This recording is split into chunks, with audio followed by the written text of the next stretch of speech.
Hello and welcome to the Life and Leadership Show. I'm Mudit and I'm a mindfulness and CXO leadership coach. I've had the privilege of working with CEOs across the world, and every time I worked with them, I've really got insights and gems and pearls of wisdom which I thought we should share with you. And that's really why this show was conceived. If you're a C-suite executive, a startup CEO, an SME owner, or a working professional, I want you to know that we are all leaders in this journey of life. At work, we lead our colleagues, and at home, we lead our families. You'd be surprised to know how many people you inspire. So if you want to be a role model, I thought, why don't we learn from the best in the world? Let's learn from leaders across all walks of life. Let's learn from corporate leaders. Let's learn from startup leaders. Let's learn from SME owners and more. Learn from sportsmen, learn from spiritual leaders. Let's cover musicians or any art form because there's so much to learn from them. Let's learn how they cope with life. How did they face adversity? Who inspired them? What motivated them? And above all, how did they lead themselves, that self-leadership through life? So look forward to seeing you soon.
Good evening, ladies and gentlemen. Good afternoon, good morning from wherever you're logging in. It's such a pleasure to have all of you here today. I really want to thank you because you could have actually been doing anything, but you actually chose to be here this evening, India time. So thank you very much. And I hope we have a great evening together. I'd like to just introduce our guest today. We have Banik Maitra, who's the managing partner for Arthur D. Little for India and South Asia. Welcome, Banik. Hi, Mudit. It's great to be here. Thank you so much for making time from your busy schedule. I know you travel a lot all over the world, and it's such a pleasure to have you. Just a little bit, because we have an audience from across the world, and this show is being live streamed. Why don't you tell the audience a little bit about yourself so they get to know you a little better? Yeah, so I am a management consultant by profession. I think I've spent nearly 85% of my career doing that. I think the very interesting part is that I started my career at, I think there's some background noise. Yeah. I think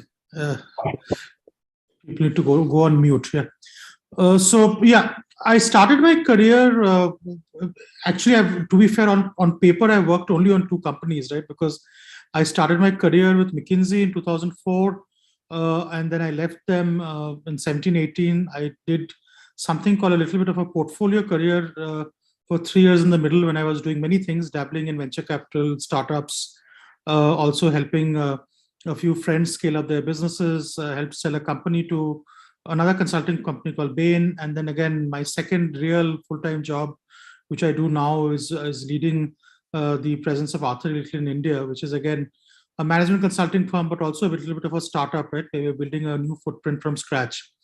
So that's a bit about myself. I think in addition to doing management consulting, which itself is a very different profession, I have actually worked and lived in like many countries. I think some 35, 36 cities around the world, traveled the globe, right?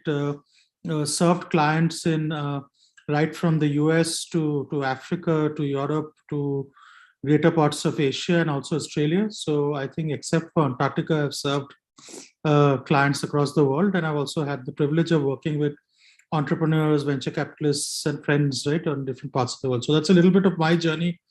Again, back, very happy to be back in India.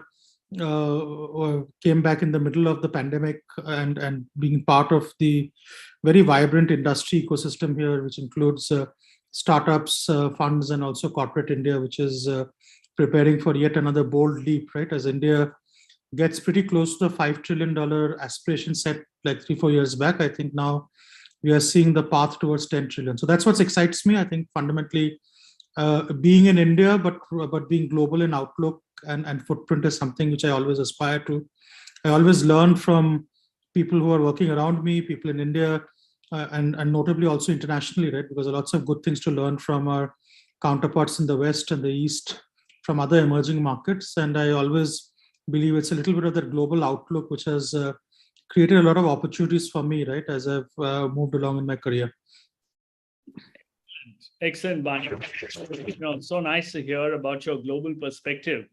And you mentioned, so maybe there's something you can share with our viewers about, what is it that you learned in India and what are the lessons you might have picked up across the globe, right? And there's certain things to pick up from the West, like let's say the US, and other things to pick up from the emerging markets like the Africa, etc., and Asia. So just maybe share with you what have you learned and what have I think what is the best to pick up from everywhere. No, again, it's I think it varies actually from situation to situation and country to country, and even India is not a big monolithic culture from a work point of view. I think I work with clients in Delhi. They are very different from clients in Bombay. They're very different from clients in Bangalore. Very different from clients in the East, from Calcutta or from Orissa, and very different, right? I think one thing I always try to aspire to, that while things are different, that there should be some consistency in what you do and what you stand for. I think that for me is very important, right? And throughout my career, and this was drilled right into me as part of the McKinsey apprenticeship, is that you should be a professional, and your professionalism should transcend boundaries and cultures, right? So there is always a minimum level of professionalism you have to demonstrate. Simple things which I get a little frustrated when I don't see in India, right? Like people showing up on time for meetings and things like that, right? Meeting deadlines.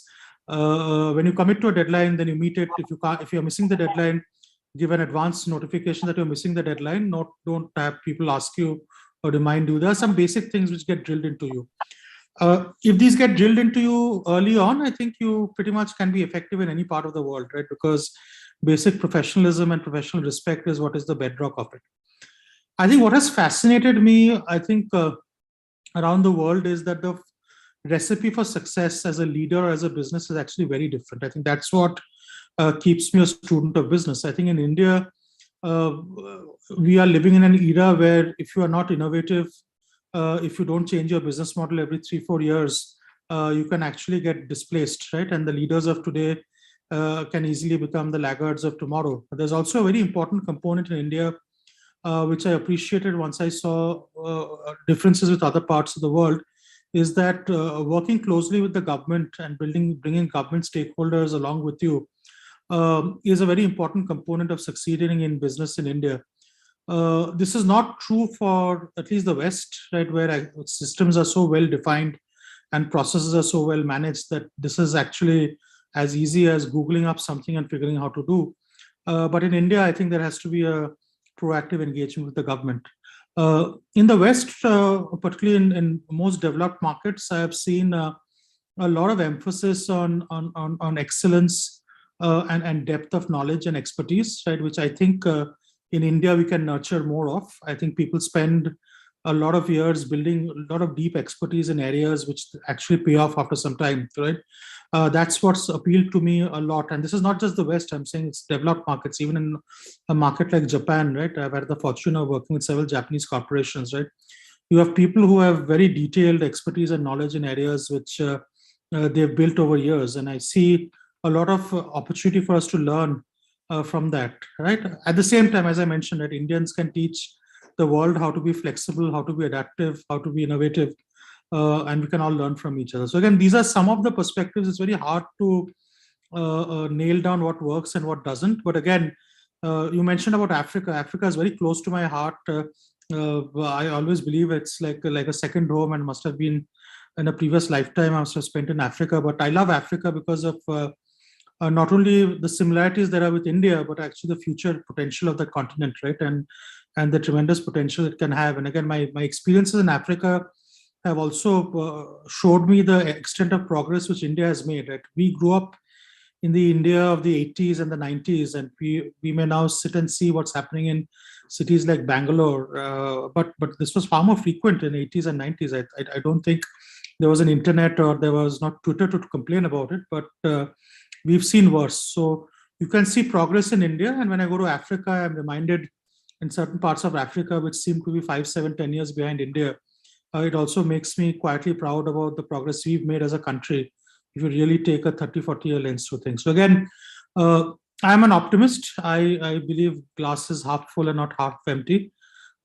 I think what teaches you most is adversity. And when you do it in several countries, you learn that as long as you are optimistically oriented and you know that things will always get better. Because in India, I believe things have always got better every single year or every 5 years.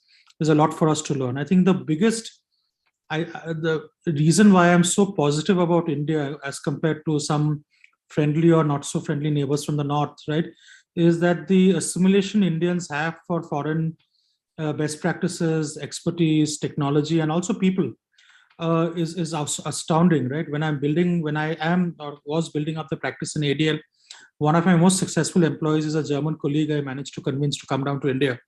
And he continues to be one of the most successful employees here because all of my clients in India have welcomed him with open arms and have trusted his leadership and his governance. So there are some good aspects to our culture which we would celebrate. And that's why I'm very, very optimistic of what we can do sitting in India, contributing to the country and to the world. Amazing. I think that was great perspective, And one of the things you mentioned was, how do you learn from adversity, right? So would you like to share with the audience, because, most people only look at successful people like you and say, oh, life has been, one long road to success. But maybe just give them a little perspective of adversity that you might have faced, and how you sort of overcame that. Yeah, so again, I think I'm grateful that I don't think I've faced a lot of great adversity, right? Probably in the rearview mirror, things look smaller than they were at the time, right? I think some of the learnings I've had, and this is probably, I think having spent 20 years or 20 plus years in corporate, you realize that you don't overreact to success and you also don't overreact to adversity. I think it's a little bit of the adversity is an event at a point of time. I think it's about how you deal with it or how you react to it, which is more important than the event itself, right? And I remember, right, I used to spend so much time in Africa. I built a big career and home in North Africa between 2007 to 11. And then overnight, there was Arab Spring. And everything collapsed, right? The offices I'd helped build collapse. My client platforms collapsed. And again, now sitting now in 2022, they seem very minor, right, to what was actually going on in the region and what I've seen since then, right? I think you probably, when you face adversity, I think the first reaction is to hunker down and then to blame yourself, blame people around you, blame everything you can. I think the most positive thing is to just move forward. I think things get reinvented. In fact, 6 months after Arab Spring, I was happy to go back to Egypt and do a little bit of work here and there.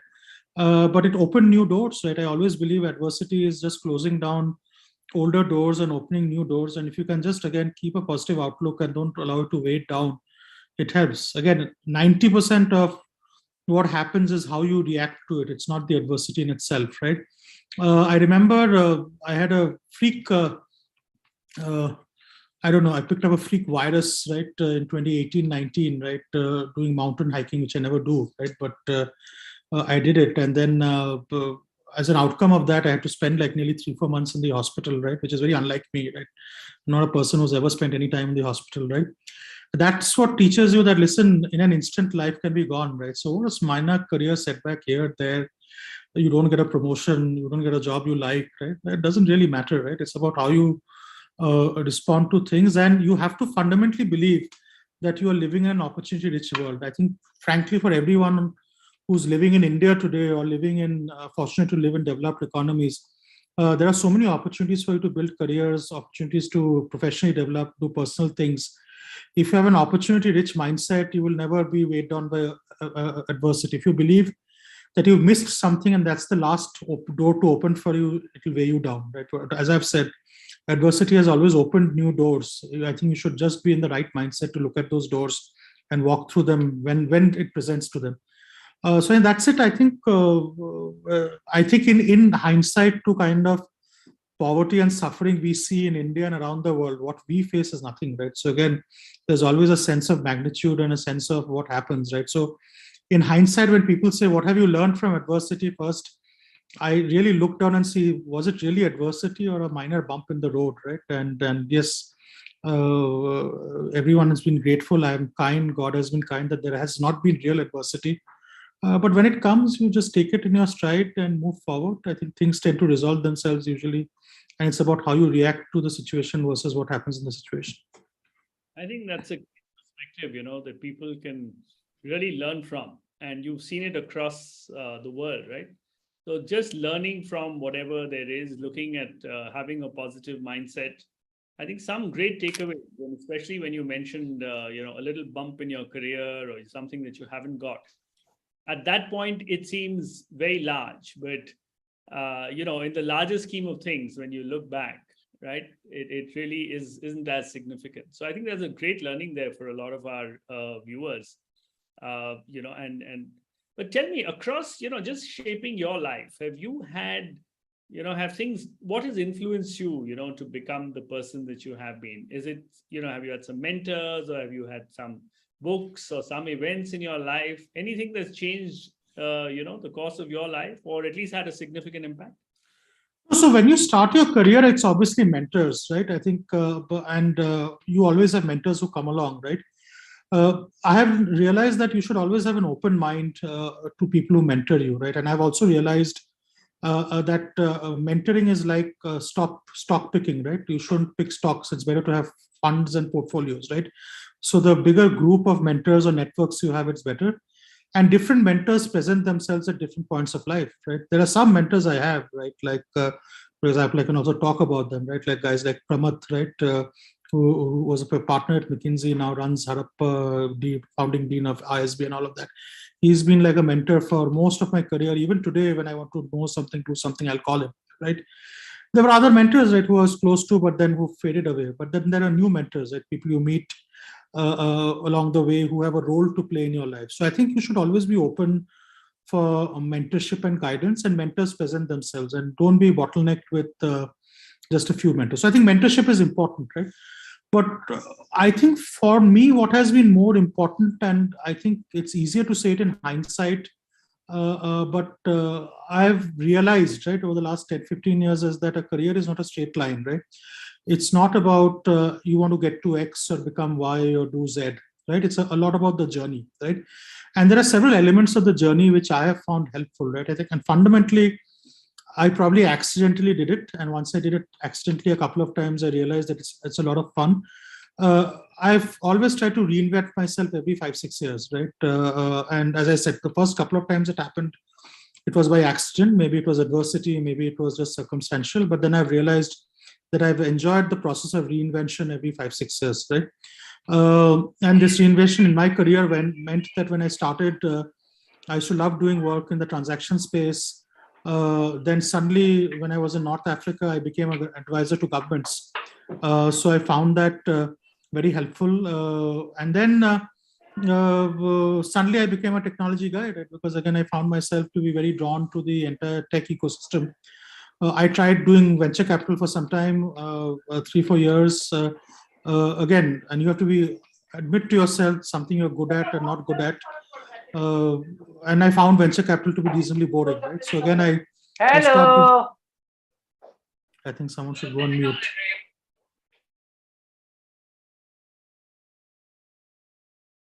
Yes, sir. Continue, sir.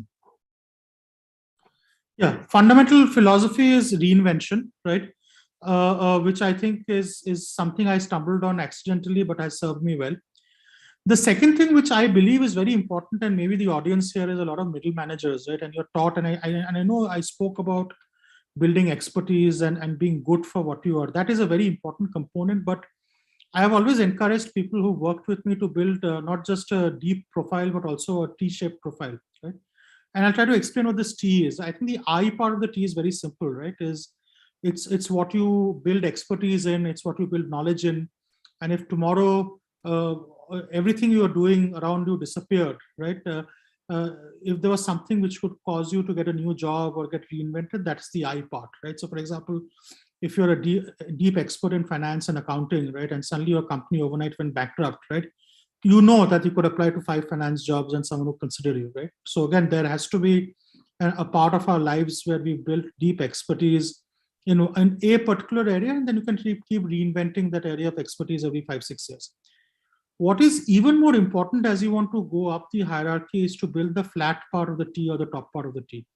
That's a set of skills where you build what we in consulting call generalist skills, right? Or what you could in the cricket analogy call all-rounder skills. You may be the best batter in the world, but if you could field equally well and could also roll over your arm and bowl a couple of overs in a T20 match, right?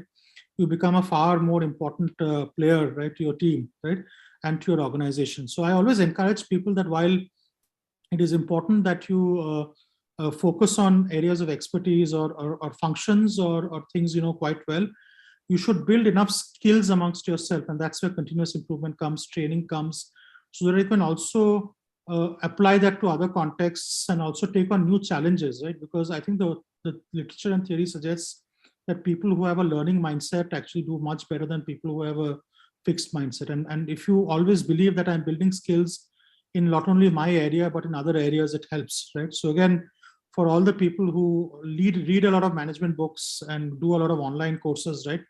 And I will confess I'm not one of them.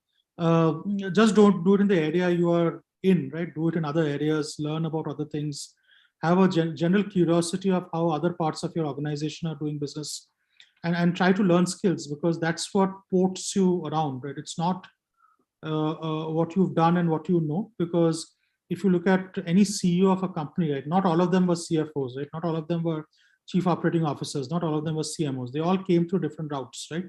And you have to create enough flexibility in your profile to be able to succeed in other roles. So that's the second part, right? As you look at building skills, you should focus on the T, right? It's the top flat part and the bottom or the singular I part. The third thing, which is very important, is risks. And taking risks is important. And in my case, it was quite interesting that you never know who you are, but then someone who evaluates you or who's a mentor then tells you who you are, and then you suddenly all the pieces fall together, right? I was told once in 2011, I asked the guy that, listen, what do you think I am, right? And what's my leadership profile? And this very senior colleague looked at me and said, listen, you're a geographic entrepreneur. I said, what do you mean? He says, you've somehow built this skill of going to anywhere and just setting roots and doing something. So I think that comes about if you can have the mindset to take risks. And the risk does not mean that you have to always have an international stint or go somewhere. But if an opportunity presents yourself to relocate out of your headquarters and move to a new function, if you're sitting in a factory, if there's a corporate headquarter job, which seems to be different from what you know, always take those risks. Because only when you do something unfamiliar, you actually build the top part of your profile and you build skills and muscles which you're not aware of. So I think there should be an open mindset to take risks. I always believe that there are also ways to take risks, right? And I have this philosophy which is called syndicated risks, right? Which means it's not like you suddenly waking up one day morning and saying that, listen, I want to become Jeff Bezos. No.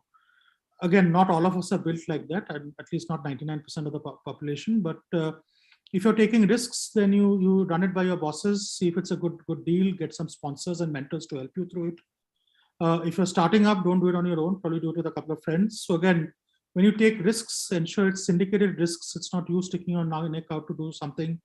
Because in most cases, the chance of failure is high. But when you're doing it together with someone else or you are doing it within your organization with the support of a mentor or a sponsor, often it's not about chance of success. At least you learn something from it, right? So again, take risks, but I would like to everyone to take syndicated risks or more structured risks, right? Than just trying to do whatever comes to your mind when you wake up. Great, Banik. I think there's a lot there, so I'm just going to try and take a few points to summarize the whole thing.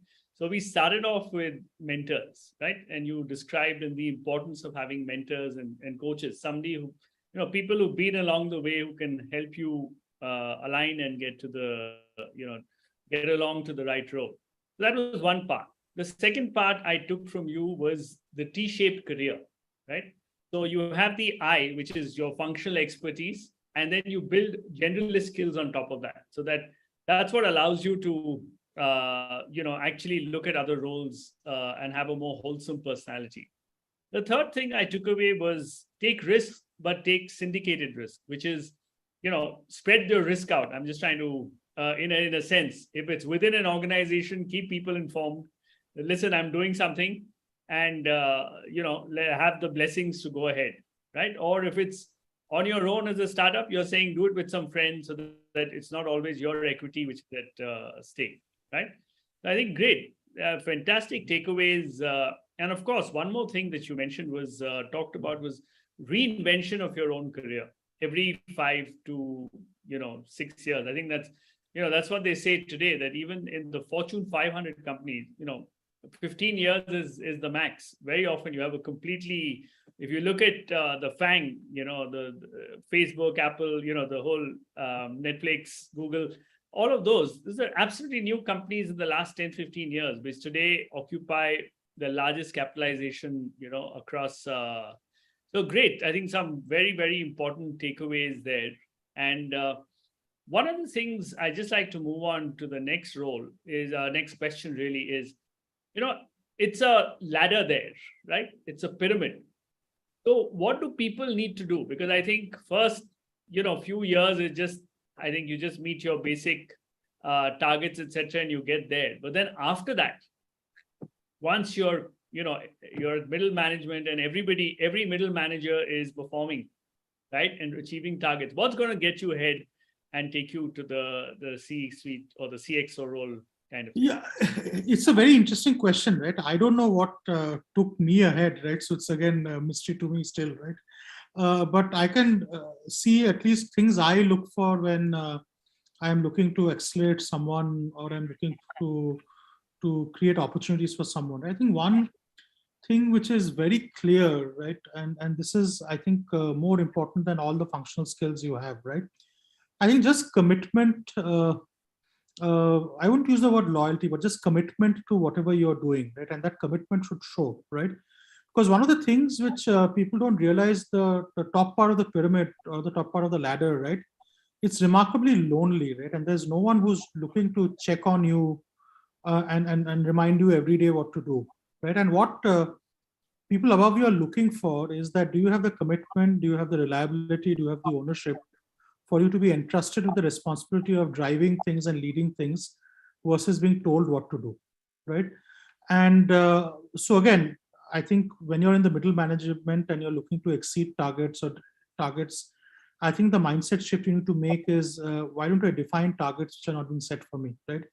Can I show the fact that, yes, I can be a reliable, dependent upon manager who's not only delivering on targets, but also helping my colleagues, building an institution, right? And contributing in general.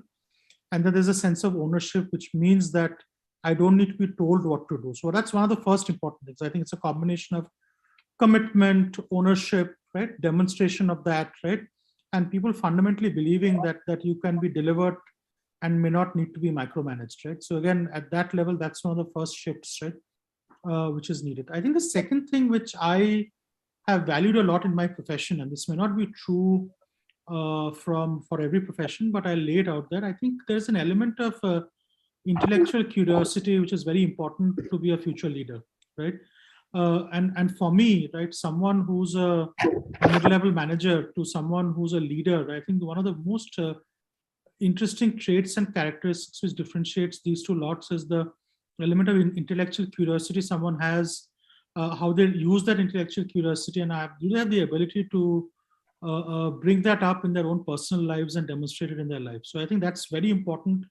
And for me, when I look at someone, and as I said, right, there are lots of cases where I've also entrusted colleagues to do things which they've never done, and I've also done things which I've never done in my life. Right. For example, when I came to ADL, one of the practices I wanted to build from a pure commercial point of view was to build a healthcare service delivery practice. Now, I've openly told my clients I've never done any healthcare work in the world ever in my career, and I'm now looking to serve deep storied institutions who often use doctors to advise them. So again, it's a punt you take, but again, if you're committed to the cause, if you have intellectual curiosity, and you can invest in yourself, I think anything is possible. So I think that's the second element, that should be an element of intellectual curiosity. I think the third element, which I think is very important, which people look for, right, is a little bit of the how are you achieving what you are doing, right? And this, by the way, is something which I was not very good at, right? And then I was told by my mentors again and again, and then I probably learned a little bit of it. I don't still believe it's my greatest strength. But how are you bringing your institution and teams along with you versus you doing it yourself, right? And I think there are 3 steps to the journey, right? There is a little bit of something called doing yourself. Then there's a second step of the journey called getting it done, right, or getting other people to do it. And then I think the most important step which you miss is inspiring other people to do it, right? And there is a little bit of a huge gap, I think, as a chasm from managing people to inspiring people, right? And I actually spent a lot of time 7-8 years back actually working with a former Buddhist monk who now runs a very fancy executive coaching center in Thailand, right? To figure out how to be an inspirational leader, right? Because and an inspirational leader is not someone who's inspirational because of who he is, but he just has that innate quality to inspire people around him, right? And one of the lessons I learned in this entire step, right, that to be an inspirational leader is that you cannot be an inspirational leader unless you are inspired yourself. And you are radiating that inspiration from you, right? Which is why, again, these threads are probably common, right? It's only if if you're committed, it's only if you have ownership, if it's only that you have intellectual curiosity. And if it's only if you wake up every day in the morning saying that, listen, this is a battle I want to get into, right?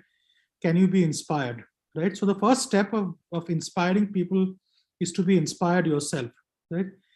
If you're inspired yourself, then the second part of the variable is very simple. You have to be authentic, right? If you're yourself inspired and you're authentic about who you are and you're not playing games or you're not trying to hide your true personality, it's actually quite easy to inspire people, right? So again, I'm again making this into an equation, whereas it is not. I'm sure there are many layers of complexity, and given my academic background and training, probably I like putting things down to simple equations, right? But it's a very simple thing that if you want to be a leader, you have to be an inspirational leader, and to successfully be a leader, you have to inspire people around you. If you have to inspire people around you, you have to be inspirational yourself, and then you have to be authentic enough to communicate that energy to people around you. And I think that journey, if you can make, that's the real way out of the middle management trap. Anyway, I think a lot of sermonizing here, but happy to hear your points of view and thoughts as well. No, I think there's some very good takeaways there, because what's missing today is, I think there's a lot of resources available which were not there earlier, but inspiration is one. Intellectual curiosity that you talked about, is another, and commitment, right? I mean, there's also, what I would like to add is perhaps a certain amount of grit, because the ability to persevere sometimes, when things don't seem apparent. It's very great to do well when everything goes well, right? But maybe you can share some stories of when you started off and things changed, like you were talking about Arab Spring, right? So what is it that allows you to get over or tide over adversity?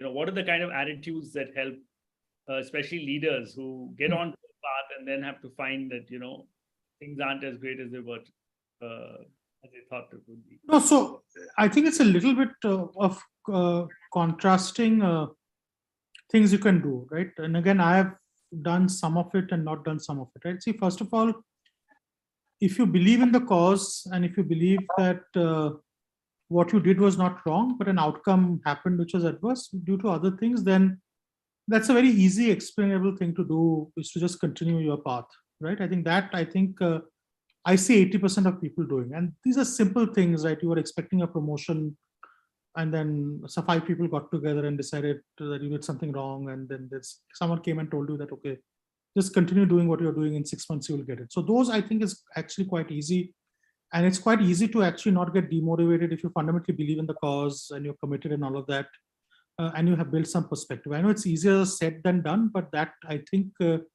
is fairly easy part of adversity, and that's the easy adversity to deal with, right? When, yes, you didn't get something on time, but you have enough faith in the organization, you have enough faith in yourself, that you know you'll get there.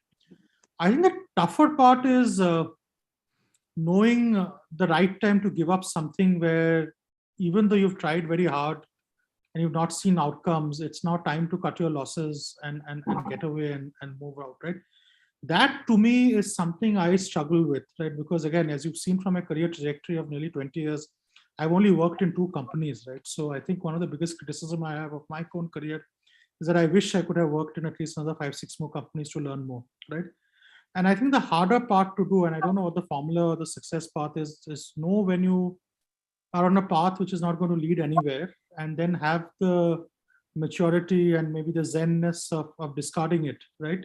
And moving forward. And for me, sometimes I've done it by just saying that, listen, there's a new project I need to take on, which might be completely irrelevant. And I remember this was around the Arab Spring again, right? When, again, emotionally very attached to Africa, and suddenly there was Arab Spring, we had to evacuate our office in Egypt overnight, right? Because there were rumors of the protest turning violent, and it did, right? We're very grateful we got out of it with our lives, right? And then there was something to do, nothing to do, and I was still reconciling to the fact that, oh, I spent the last 6, 7 years in Africa. What will I do? I've now come back to India. I'm expected to be a senior person and all of that, and I was not reconciled to the fact that the Africa door had actually shut for me, right? And I had not got over it. So again, in, I think, extreme silliness, or magically, there was a World Cup being played in India, and I decided to go and watch every single match which India played, right? And it became like a 2-month project of going and watching every single match, right? And I am very happy that I did it, right? Because at the end of that entire experience, right, my entire attachment to my Africa part of the career was actually over, and I was suddenly very energized to focus on India and build my next journey and S-curve there. So again, this is the hardest part of adversity to deal with, right? When the adversity has actually closed a door, and you actually are forced to explore a new door. That is when I think putting some distance between you and the problem and just switching off and doing something else often helps. But again, adversity A, where it's a minor setback, it's circumstantial and it's not because of what you're doing. I think you just have to continue doing what you're doing, and just assume that things work out. If they don't, then probably something is wrong, right? Probably you're not doing something correct, or maybe you're in a place which doesn't value what you do.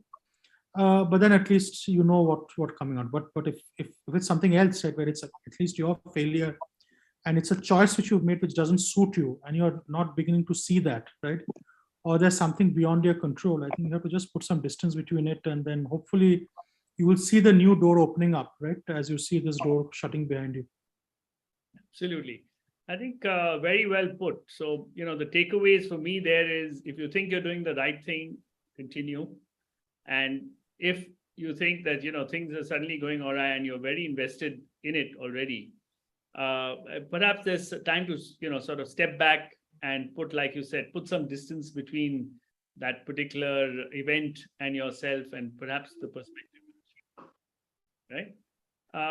But as we do that, I think that's a very interesting point that you brought in, is that, when the door closes very often, right? And it's a door that a lot of us bang, occasionally because of whatever, social pressure, the world sort of tends to decide what is the right thing, and we all chase it. And then suddenly, we're banging on a door which is not meant to open for us. And I think the maximum learning takes place. I've seen that, when one takes a good hard look. What has been your experience of, in situations like this, if you've ever faced? No. This is the toughest kind, right? When you realize that a door is closed, right? And you're still banging on the door, right? Let me, again, this was a little bit of what mm, I thought I was doing between my two jobs, right? As I said, I had a portfolio career and I really was trying 50,000 things, right? But then I later realized that what I was doing was actually an interlude, right? And it was not what I was meant to do, right? Uh, and at which point of time, I think the only guidance I have is that if you can just have an open mind to an opportunity which presents itself, right? While you're banging a door and you look at the opportunity dispassionately, I think you will yourself tide over it. And again, for me, in all of my career, I've never accepted, and I've only done two jobs, right? But in both cases, right, I think the job had to be offered to me 2-3 times before I took it, right? So because I was too stubborn to see that it was the right thing for me, right? It happened with McKinsey when I left my undergrad school, IIT. I had an offer, but I didn't take it. I don't know what stupidity I did. But then again, at the end of IIMS, I again had the offer, and then I finally realized there's something going on, right? The same company seems to be showing up and giving me the offer. I think it's meant to be taken, right? So the biggest thing I have learned, and my biggest weakness, is not to look at opportunities enough, because you're too attached or vested on the same door or banging a door, right? So the fundamental thing is, and this again comes back to something I said, right? Do you have a fundamental opportunity constrained mindset or an opportunity rich mindset, right? If you believe what you're doing is the only job you can ever do, right? Or the promotion you get is the only way out, right? That's a completely opportunity constrained mindset, right? Whereas if you have the confidence in yourself, then listen, if tomorrow everything disappears, right? I just have to just look around and things will present to myself. So if you're in a fundamentally opportunity rich mindset, right, you should automatically have the ability to evaluate new opportunities which come your way. And those opportunities may come very differently, right? Some of the most interesting things which I've done have actually come very accidentally to me, right? And then I even didn't take myself too seriously doing it. And then when I did a lot of it, I found it very exciting, right? So for example, school friends business, right? Helping them scale the business. Again, started off with a casual conversation and then a couple of calls. And then I think I'm now spending like days, a month on it, right? But again, being just open to an opportunity and not being too fussed about what that means for your career, what that means for title, what that means for compensation, I think is too trivial. I think as long as you're in an opportunity where you're learning, where you're improving, and you're fundamentally excited to take it, I think then that's what you should do. So that's the trick. I think just keep your eyes open and have the peripheral vision on, right? I think the biggest mistake I have made is that I have not had it on for most of my life, right? And it's only when I did this interlude that I realized that actually there are a lot of interesting things in the world. And you just don't have to be wedded to what you're doing, because if a door closes, 5 other doors open. Fantastic. I think you've been very honest there, and I'm sure there's lots to learn there. One of the things that you mentioned that there was a period when you were working with startups and doing a lot of that stuff, right? So it's very tempting times right now. Very often I speak to executives, and then suddenly they're thinking, should we continue down this path, or is there an opportunity to make millions in a startup and selling out? And so what is your advice? When should they take that plunge, or what is it that they should consider? So listen, the answer is not very different from what you would do in corporate, right? Again, the objective function has to be correct, right? If you do a startup believing you're going to make millions, then that's the complete wrong objective, right? Because the stats are clear. I've been a venture capitalist and I've seen it in my face, right? Only 1 out of 30 or 40 startups make it to the next level.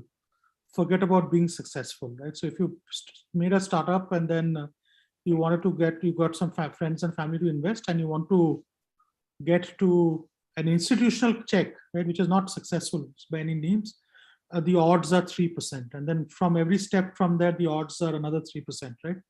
So you're taking on something which is a remarkably low probability of success. So first of all, you have to be reconciled that you're going to take on something which very likely in 5 years or 3 years or 2 years, you will have declared as a failure. So again, the objective has to be correct. It cannot be, hey, listen, I'm doing a startup because if I do it, it's like a lottery show, right? Overnight, I'm going to become very rich. There's nothing like that, right? In fact, all the overnight successes are people who work for 15, 20 years at a game and then finally something clicked for them. Right? So that's one, the objectives have to be correct, right? Secondly, if you really believe that you have an idea which is great and you have conviction and passion to chase the idea at the cost of everything else, you should absolutely do it, right? I think, and you again, this again comes from the conviction of the idea, right? It's not the fact that hey, startups are cool and I want to do a startup. So if you have a conviction of a startup, I think you should do it. I strongly believe, right, and this was something a mentor told me, right, is that before you know whether the shoe fits you and you want to buy it, why don't you walk around in it a bit, right? And my advice, and again, this may be very conservative, right? Why don't you get involved in helping a couple of startups, maybe do a job at a startup, I don't know, to see if it's absolutely for you, right? And to be fair, I believe, right, 90% of the people who get attracted by this building a startup is actually not what they should be doing. They should be doing other things, right? So again, experience it a bit if you can before taking a shot. But for me, the reasons have to be correct. The motivation has to be correct. You have to have an idea which you believe. And then again, I'm repeating an old point. It should be, in my opinion, a syndicated risk, right? I cannot imagine, at least the way I am built, that I'm going to do ever a startup on my own, right? I would much rather get together with a couple of guys and then see how that is built and build it. So again, there has to be some thinking. I think the good news is we are now living in a world where some of that bubble has got deflated, right? And I was at an IIT yesterday talking that I think it's a great time for recruiters because no one is now coming to the IITs and offering overinflated salaries, right? I think you guys are seeing what the market is really worth, right? And you're not seeing what is inflation. So again, if you have conviction, if you have passion, you should do it. If you believe it's an idea which you can build, you should do it. If you can get a couple of friends or a couple of colleagues or a couple of collaborators along with you, better. But again, don't do it because you're reading the newspaper that if someone's become a billionaire, someone's becoming a millionaire. First of all, let me tell you a secret. Right? They're all paper millionaires and billionaires. Right? They don't have millions and billions of dollars in their bank. Right? If tomorrow their companies go bankrupt, their worth is zero. Right? And you've seen spectacular cases like this happen also, right? So again, do it for the right reasons, not for the wrong reasons, which often come across in the media.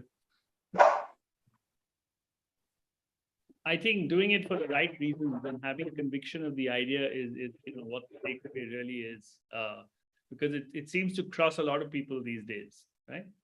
Just coming back to conventional careers, and I was just thinking about your model of that T-shaped, right? So functional expertise plus a lot of generalist skills. Now, if we look at it, right, in the coming years, artificial intelligence will probably do most of the repetitive tasks, right? We can't compete with that when it comes to speed and accuracy or anything repetitive. So what's going to differentiate us, right? It's the human part. It's the ability, managing emotions. It's about taking decisions. And, some of it is there. But what do you see happening in the years to come? In the next 5 years or 7 years, what do you see as the most critical skills? So first, let me answer your question at an abstract level, and then I'll come to the skill question, right? I think, forget about artificial intelligence. I think we are at the point of society where 90% of the jobs we see around us are actually redundant even today, right? I'm just from a philosophical point of view, right? The profession I am is actually a redundant profession, right? It's actually shouldn't exist, right? If everything was working efficiently and everyone knew what they were doing, you wouldn't need consultants like us, right? So I think humankind has a very beautiful way of creating jobs because people have to be kept busy and people have to have a purpose and everything, right? So again, I view that lens with which you look at artificial intelligence. Yes, there is a way, there's a thought out there that everything could be automated and all of that. But if you look at the kind of jobs around you, I look at like 10 jobs and out of it, 8 of which can be replaced even today without artificial intelligence, right? But we as humankind have created a lot of, I would say, jobs. And why? Because all of us equate self-worth to the job we are doing, right? And that, by the way, is the way we are emotionally built and emotionally structured, right? I don't see that going away soon, right? So there may be artificial intelligence, right? I don't think there will be any governments or economies which will ensure that 80% of the people overnight go unemployed. And it's not about universal basic income or anything. It's just that we are just wired to derive a lot of our self-worth from what we are doing, right? So again, that's the philosophical, metaphysical answer. So I don't think we have anything to be worried about. I think there'll always be people doing work, even if it's completely useless, redundant, which I think 90% of today's jobs are, including my job, right? We will find enough jobs for everyone to keep themselves busy. That being said, I think artificial intelligence and technology just raises the bar of what we need to do once we are inside a role and inside a job, right? And I think I've spoken about it at a talk I had given at I think TiE Silicon Valley, right, 2-3 years back, right? I think one of the biggest things which comes to the entire notion of reinvention, right, is that when you're reinventing yourself, I think unfortunately there are some hard skills you need to build, which are technology-oriented skills. In fact, I was actually talking to someone who I'm trying to convince to hire to come to my company and lead my technology practice, right? And what I found very inspirational, this person was actually a technology leader and now is in his late 50s, right? And for his kids, right, who were beginning to do coding in school, right, he actually taught himself Python to do some advanced analytics coding, right? And then today, by the way, I actually find him very inspirational because he can actually talk nuts and bolts and he can actually get things done, right, by actually coding in Python, right, versus telling someone else what to do, right? And this is where redundancy comes in. And we were having a discussion with someone that, listen, I get a lot of these technology profiles that say I have been an AI leader, I've been an ML leader, and they were AI leaders even before there was AI, right? So, and I find very skeptical that how they could have been leaders, right? In today's world, you have to know how to do it, right? To have the, I would say, the intellectual right and authority to tell people how to do it, right? And in my life, what I've always tried to do, and my colleagues will attest to it, is that even though I still do a lot of the work myself, I am not averse to building my own Excel models, or if someone has built an Excel model, going into details and hammering it out. But the new skills you need to build is the old hierarchy that I've now become a manager. So I have to stop doing what I have done before, right? And this, by the way, the FANG guys are very good at it. Google, by the way, to be an effective manager, right? They keep a certain percentage of your evaluation as how good are you still on your job, right? Do you still continue to be a credible coder, right? So for you to lead a team of coders, if you're not a credible coder, people will not respect you. So where AI and technology comes in is that I think you need to build skills which are core skills. Some of them have to be technology skills. And the way you may have done your profession 15 years back has been disrupted by technology today. And if you cannot do your profession in this new technology-enabled world, you're actually a dinosaur, right? And it's very simple. And I've seen in my profession, right? In our profession, we are very analytical, right? But the analytics consulting firms do are all rooted in 16th century math, right? It's A by B. Okay, 20% of the population is 80% of the impact. It's all nonsense, right? If you apply, we now for a century and a half have access to regression, statistics, and now machine learning, right? So if I cannot reinvent my profession, and I reinvent myself to know how to live in this new world, right, then I will quickly become a dinosaur and useless. So I think the trick of coexisting with AI is to understand how some of this actually affects your profession. If you were a chartered accountant 20 years back, you should know what chartered accountants today are doing and what access to tools and technology they have. If you yourself cannot use them, then you are likely to be a dinosaur and will be replaced, right?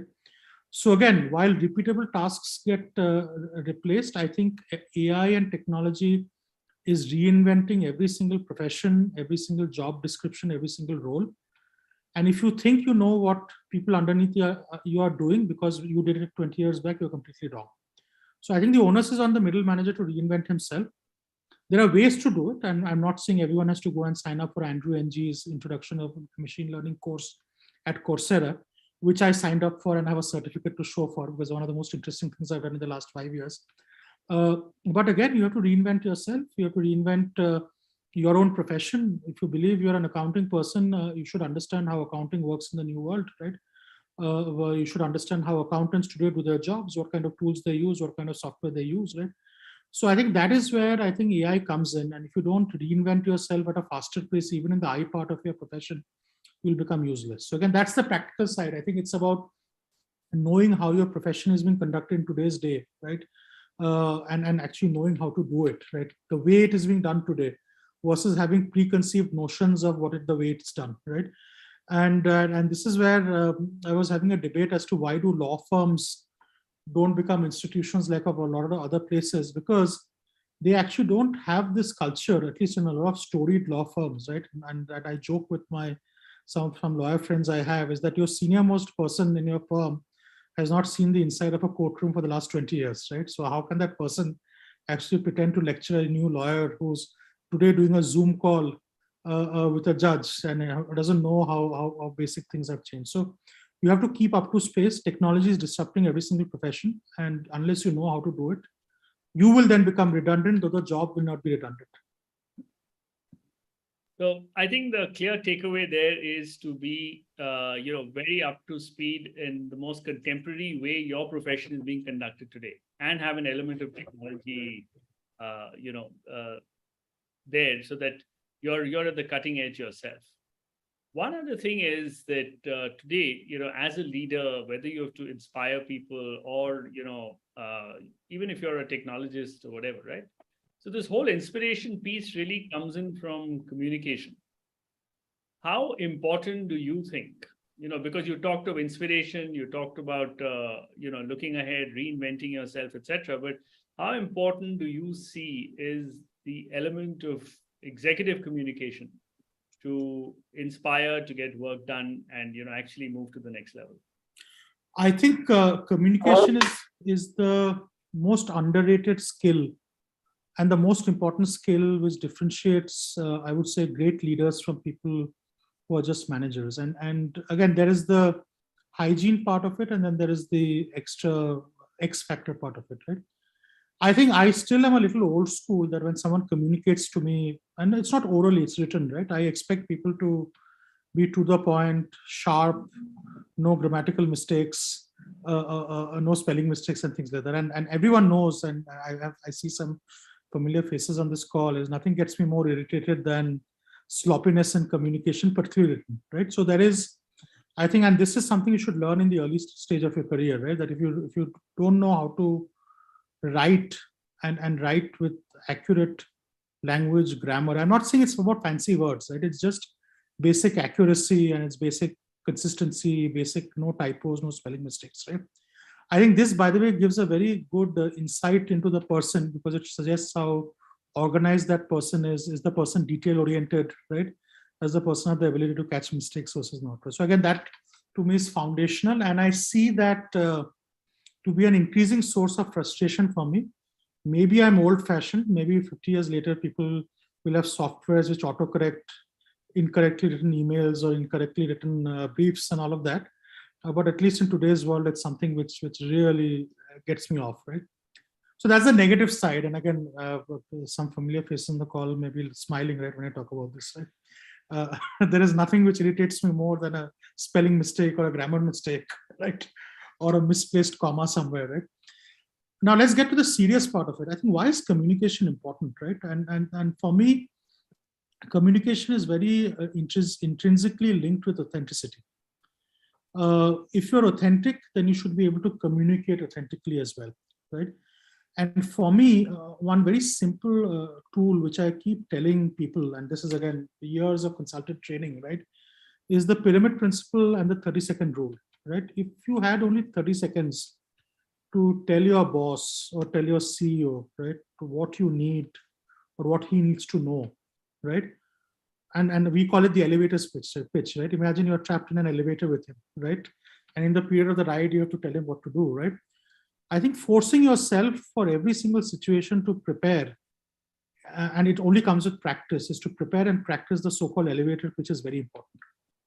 I have seen the elevator pitch to be a very important tool to even clarify your thinking, right? Because often you think you've achieved the right answer, but actually you haven't, right? Because you've not thought clearly, right?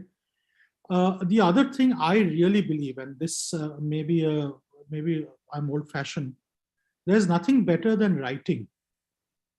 And when I talk of writing, I don't mean a PowerPoint deck of 50 slides or 60 slides. I think PowerPoint is the worst tool of communication ever. for me, PowerPoint slides are a document of record. They're not a tool of communication, right? I am still a believer in the old-fashioned 500 to 1,000 word memo, right? Where if you can write it on a piece of paper, type it in a Word document, it's 2-3 pages, and if you can communicate your thoughts, right? Maybe it's a paragraph, right? And if you're able to do that, right, then you know that you've got to an answer which is there. So for me, early on, right, and the people who work with me know this, right? I pay a lot of insistence on written communication. And for me, written communication is not PowerPoint slides and often writing the old-fashioned memo, right? I'm also quite delighted that there are lots of organizations like Amazon and all of that, which actually don't use PowerPoint slides in their meetings, right? They actually force their executives to write a 2,000 word memo, and everyone's supposed to read the memo. Everyone spends just 10 minutes in the meeting reading the memo, and then there's a discussion. So communication is very important, and there, the elevator pitch, the pyramid principle, right, where you are saying, right, what's the message, and then how do I substantiate the message with the whys or the whats or the hows, right, is an important skill, right, which if you don't invest time in learning, you will never learn, right? And I think there are good training material around the world. I'm sure Pramath with his online venture in Harappa must have a communication module. I think there are lots of books written on pyramid principle and all of that, right? So people who are wondering what this unique animal is, I think you should just quickly Google. You'll find a lot of interesting books on Amazon and maybe a couple of courses online at places like Harappa. And I'm sure also on the courseware websites. But this is a thing which people don't learn, people don't teach. And one of the differentiators in places where I've spent my time in career is all trainings are actually focused mostly on this, because everything else you can read and learn. And this you have to learn by practice, you have to learn by recording. One of the other things which I did early on, right, and which may seem a little embarrassing now, but I did it, right, is this standing up and making presentations, right? How do you improve on that, right? And all of us believe that we do a good job, right? So I was told very early on by mentors that you should do dry runs, right? And you should practice and rehearse, right? Which I think is a very good tip, right? It's taken another step forward. I think there was a communications coach who once told me that, why don't you record yourself, right? And then play the recording back, right? So even today, and today's conversation is a free-flowing conversation, it's not a recorded conversation, right? When I'm actually giving a presentation at an online conference or something like that, and if I have enough time, I would actually do a couple of dry runs, self-record it in like Zoom, right, or a FaceTime recording, and play it back, right, so that I can see like things I didn't emphasize, things I went wrong. Was there a message which got miscommunicated, right? And doing a little bit of practice around that is investing in your own communication skill. Again, I'm not the master at it by any means, but at least you should have the mindset to improve, and having someone give you feedback. So if you're giving a presentation, sometimes I ask people, how did it go? What are things I did well? What are things I didn't do well? So getting some feedback. And I think the best feedback is to record yourself and see the recording, right? Because usually we are our harshest critics, right? But we are also, because we know that, we tend to hide that, right? We don't record things we do, right? But I have learned tremendously from that. But again, simple answer to your message, it's a very important skill. People don't spend enough time learning the skill, and people don't spend enough time practicing and becoming better at this as they move on. Thanks, Banik. Very, very classical, and I think very good advice, because like you said, people don't practice it, and it's so important. Just one step, with this allied thing is this whole concept of executive presence, right? What exactly is executive presence to you, and how important is it as managers, mid-level managers move on to becoming CXOs? So the interesting thing is, at least in my career, in my profession, we haven't had to make the transition from being a manager to being an executive in terms of presence, right? I think one of the most important principles which we followed in my previous organization, and I'm proud to champion in my organization, is something called a non-hierarchical approach. And then I'm very also clear to caveat it, right? It doesn't mean that there are no hierarchies. It just means that when you're in a discussion, everyone is equal. And if you have a point of view, you should state it, right?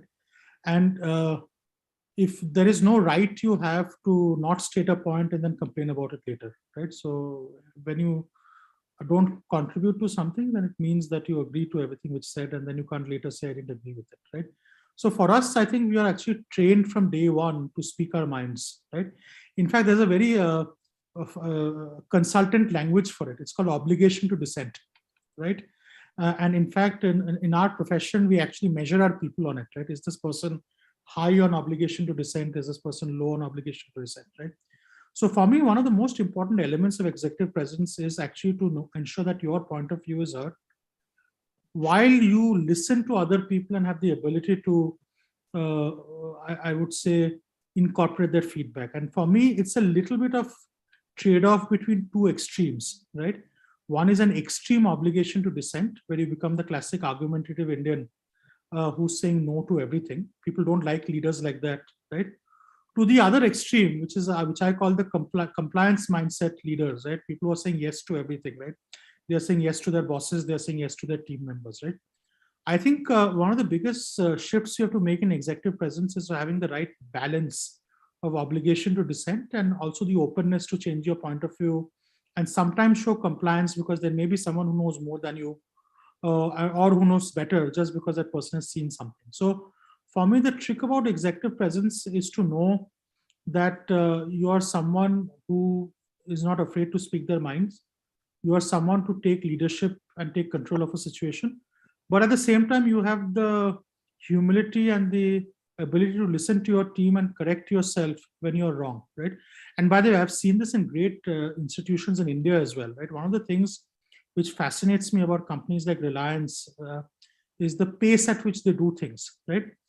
And they don't do it at a pace because they are brilliant or they have people who have 200% IQ of someone else, or they eat something different, right? I think what they do very well is that once they've agreed on something to do, I don't think any single person in the organization doubts the mission, right? And everyone is 200% committed, right?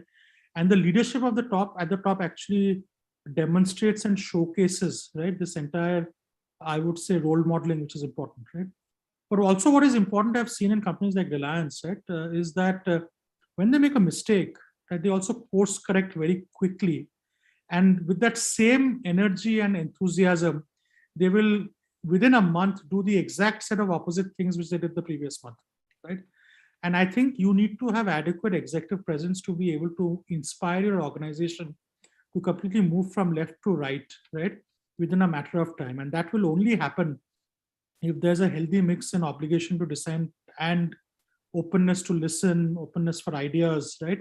So that when course correction happens, you can build the similar conviction in your team members. So again, I don't know, this is what you called executive presence. For us, we've never had to make the journey, right? To be successful in our profession, you need to have executive presence from day one, right? Otherwise, you would be weeded out of a consulting firm if you're the quiet person on the side, right? So again, for us, it's been a little bit easier to cross this bridge. Okay, great. So the reason I asked is because it's so fundamental to your business. And I think you've given us a very clear answer on that. As we come now towards the end, there's a section on a few questions that, the audience may want to ask. So what I'm going to recommend them is to just put it in the chat box, okay? And I'll take the question. So I've got one question here from, if I may take his name, Devdatta Acharya, who says that, how does one find the right mentor? And is the one over there, has he done it, or sort of what kind of attributes that he has? And he says his background is in SCM consulting space, close to 20 years, tied close to technology and transformation. So any guidance appreciated. No, how does one find the right mentors? I think it's a little bit like marriage, right? How does one find the right wife, right? So again, it's very hard to say. I think two things, right? Let's start with what is the characteristic of a good mentor, right? The fundamental characteristic of a good mentor is that person inspires you, right? So at least there is one part solved, is that you are at least open to his ideas because he genuinely inspires you.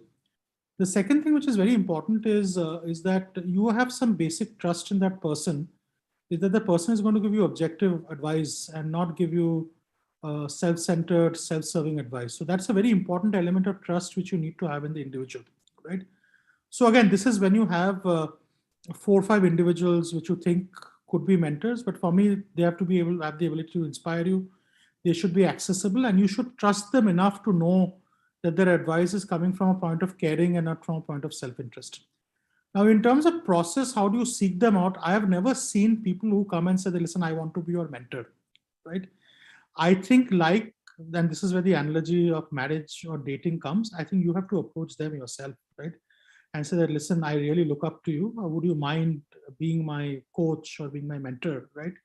And actually establish a little bit of a formal compact, right? Where you actually formalize this relationship, right? And you formalize it by saying, listen, what does this mean? That sometimes I may bother you with some advice, right? Maybe we should set up a breakfast every month or every quarter where I can come to you and get some advice, right? And I'll tell you why this is important, right? Listen, the people who you look up to are very busy people, right? They will invest time and interest in you if they see similar commitment from your side, right? So this entire concept of proactive approach works, and a commitment or a compact works because for them to invest the time, they have to also see you investing the time. The third thing, which I think is very important now that I'm a bit on the other side of the table, is you have to then demonstrate that you have the ability to listen to advice and also change yourself, right? If you keep having breakfast with someone who keeps telling you that, listen, you need to have better communication skills, and then every month he hears from other people that, listen, this guy just doesn't get it, doesn't know how to communicate, that's a very frustrating relationship to have, right? So that's why it's important that you select a mentor who you get inspired by, someone you trust, and who sometimes, if he gives you a bitter medicine, you're willing to swallow it, right? And absorb it, right? But again, I think you have to be proactive. Mentors don't show out of the woodwork, right? You find the person, reach out, establish a compact, and then move forward from there. Very good advice. Very good advice. Okay. I think there's a question from Mayank, one of very enthusiastic member of my group, and he's a seasoned technical engineering leader with experience in 5 global cultures here. Sorry. So his question is, since APAC is poised to grow larger at a compounded annual growth rate, how would you find APAC versus the other, US or European markets? And how do you prepare yourself for APAC for any global culture role? Mayank, have I got it right? Okay. Cool. No. See, listen. Again, APAC is a big agglomeration of things because APAC also has 3-4 archetypes on it. So there is North Asia, which is Japan and Korea, which actually looks very similar to a lot of Western economies, right? Both in terms of work culture, in terms of habits. There's China, which is obviously very unique in itself. Then there is Southeast Asia, and there's Singapore, but the more emerging parts of it, like Indonesia, Vietnam, Philippines, which have a different culture. And then there's Australia, which is a continent in itself, right? So for me, again, I think it's not APAC per se, it is actually culture and work culture, and things are very different, right? Now, again, for me, I have rarely taken decisions based on cargoes of business opportunities, right? For me, I have to believe that wherever I show up, there's an infinite pool for me to swim in, and I can create myself. For me, it is more important that I'm excited by the opportunity per se. I'm excited by the growth prospects the opportunity presents. And at some level, where I have completely failed is to also excite my family to be there, which I would admit I have failed to always do. But again, there has to be some synergy there, right? So again, to answer to your question, I believe that we Indians are born so globally adaptable and flexible. You put us in any country, we can succeed, right? But to succeed, I think the opportunity has to be right. You have to be personally excited and convinced that you can make a difference. I think all of us have enough flexibility to contribute and succeed. And again, as I said, that there is no single APAC. There are parts of APAC which look like US, there are parts which look like Europe, and there are lots of parts like Indonesia, Vietnam, and probably parts of Philippines which also look a little bit like India, right? So again, you have to pick what you think works for you from an opportunity standpoint. Okay, thanks. I think that was Mayank. I think that answered a bit of your question, right? Okay, anybody else who has a question before we sort of wind up for the evening? Yes, of course. Thank you very much, Bhavnik, and thank you, Mudit, for such a wonderful session. Okay, thanks, Mayank. Okay, so I don't see any other questions in the chat box. So I'm going to thank everybody for joining us. And Bhavnik, thank you so much for doing the global perspective that you gave everybody, and I think the opportunity is available. And I think some critical takeaways for me have been, have a opportunity mindset or a growth mindset, look at things from a time perspective, if things don't go well, especially the T curve. I think that was a very interesting point that you brought out. And I think so many more things that, so any last words for, mid-career managers who want to get on to CXO? No, I think the only message I have is it may appear that in front of you it's a pyramid, right? And that if you're looking at 10 mid managers across you, that only 2 of you will succeed. I think that is not really true, right? I think every single mid manager has the potential in him to succeed. I think it's about finding the right opportunity and the right door which opens itself mostly magically. I still believe there's an element of magic and metaphysics around it. It's not that deterministic as people make it out to be.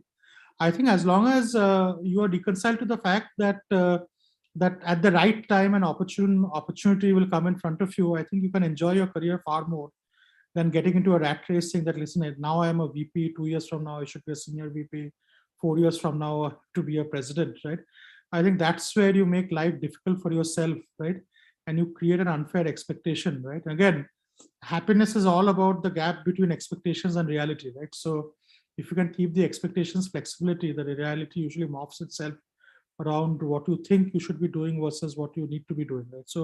So again, that's it. I think be reasonably casual about, not casual, I would say be reasonably optimistic and detached with what's happening while you stay committed to the cause and all of that. It's a difficult state to get to, but you have to be committed yet detached, right? Committed at the institutional level, but detached at the individual level, right? So again, it's a little bit of what we're taught, right? It's not about the outcomes, but the inputs and the actions which matter. So again, if you can stick to that, it's very hard to do. And again, I can preach now, but I myself have been very guilty about not letting setbacks weigh me down, or fussing about the promotion which came 3 months late, right? Throwing a temper tantrum about it. All of those things I've done, right? And now look at those all in the rearview mirror and see that they were very silly, right? And they didn't need to be done. Thanks so much, Banik. I think, besides a lot of practical advice, there's also a bit of philosophy, which I hope people take away, because it is truly, I completely agree is that happiness is about managing, really the difference between expectation and reality. And so long as you're, I think some of us learn, right, after a few stripes on the back, but if people want to learn, I think that's a great takeaway. So thank you so much, Banik, for your time. It's been a real pleasure hearing from you, and I hope everybody else has, taken away great thoughts. And thanks, Mayank, and everybody else for asking the questions. So good night, and till we meet again soon in our next Life and Leadership show. Thanks, Mudit. Thanks for the opportunity. Good night, everyone, and have a great weekend. Take care.